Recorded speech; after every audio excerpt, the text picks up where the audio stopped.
ॐ नमः सवित्रे जगदेकचक्षुषे जगत्प्रसूति स्थितिनाशहेतवे त्रयीमयाय त्रिगुणात्मरूपिणे विरञ्चिनारायणशङ्करात्मने नमो नमः। मु आशीष कुमार षडंगी सदाशिव परिसर में ज्योतिष विभाग में ज्योतिषशास्त्री अध्ययन करुँची। आज आम जाना जे ज्योतिषशास्त्र कौन अटे, वेदरे बा आज कलिजुगे ज्योतिषशास्त्र कौन आवश्यकता अच्छी से विषय में जाना।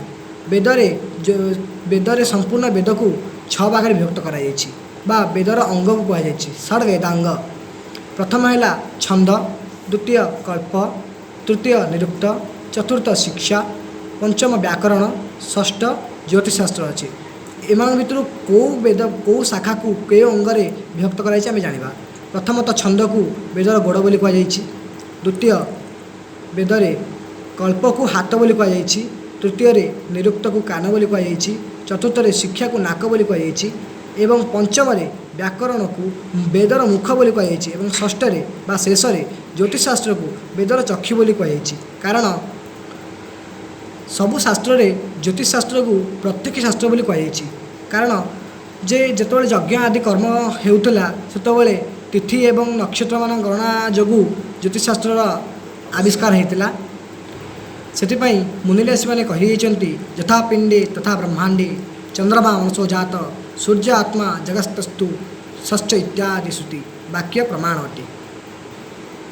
सूर्य आदि नवग्रह मानकर गति एवं स्थिति को दर्शाइला वाला शास्त्र एवं अश्विनी आदि 27 नक्षत्र मानकर जे गति एवं स्थिति को दर्शाइला एवं मेष आदि 12 राशि मान को जे गति एवं स्थिति को दर्शाइला से शास्त्र को ज्योतिषशास्त्र बोली कहगला।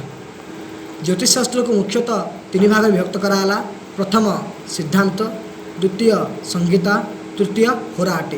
होरा शब्दटी अहोरात्र शब्दरू अ काटिक एवं त्र काटिदेले होरा शब्दटी उत्पन्न होची एवं आद्य कालर मुनि ऋषि मैंने यही अहोरात्र शब्दरू ही होरा शब्दर उत्पन्न करथिले।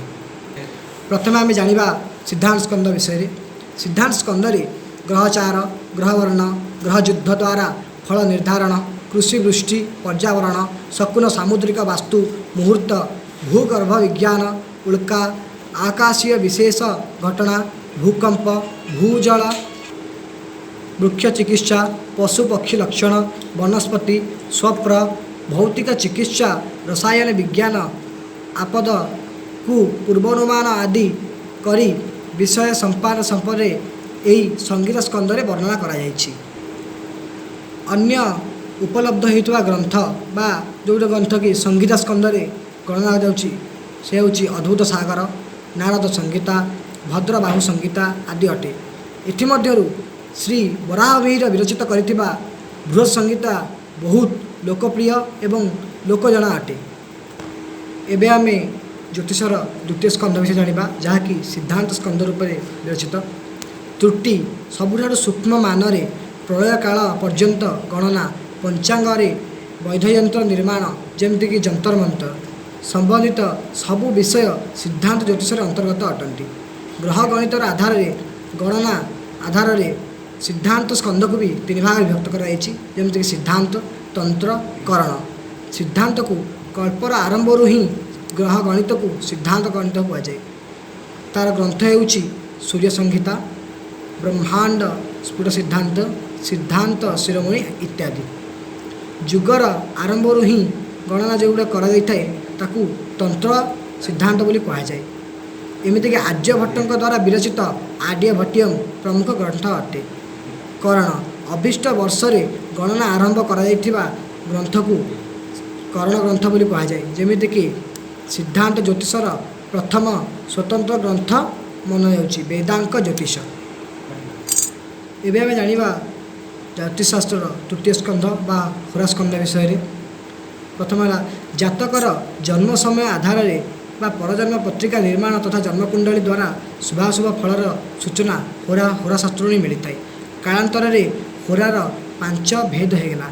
प्रथम जातक, द्वितीय ताजिक, तृतीय मुहूर्त, चतुर्थ प्रश्न एवं पंचम स्वप्न प्रथम कुंडली बा जातक कहुए कुंडली द्वारा फल कथन जातक ही आम कुंडली द्वारा देखिकी ही जातक पिलार जन्म समय को आम नोटिस करी पिलार कुंडली तैयारी करते कुंडली ही पिलार फल आम आगामी भविष्य में कौन से कौन न कर से विषय में कहीपर। द्वितीय है ताजिक वर्ष कुंडली द्वारा फल कथन ताजिक गोटे एमती एक कुंडली जोटा कि प्रत्येक वर्ष आम चेंज कर से आम तो ताजिक शास्त्र द्वारा ही आम वार्षिक फल को शुणिपर। तृतीय मुहूर्त अटे कार्य संपादन सर्वश्रेष्ठ समय ज्ञान।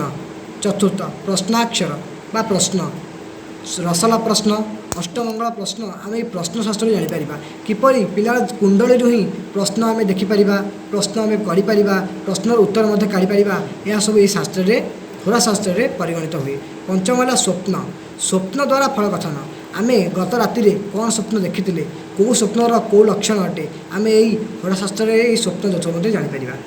एवं आम होरा शास्त्र ग्रंथ विषय जाना प्रथम उपलब्ध होता बराहमिहिर रचित बृहत जातकम द्वितीय सारावली तृतीय जातक पारिजात पंचम मुहूर्त चिंतामणि पंचम ताजिक षष्ठ नीलकंठी एवं सप्तम प्रश्नमार्ग बोली बराहमिहिर एवं पर्यंत जहाँकि भारत भरी देश में प्रचलित होची बराहमिहिर समस्त स्कंध बा ग्रंथ से रचना करते जातक विषय जानापी। तेणुक आज दर्शक बंधु एतिकी नमो नमः।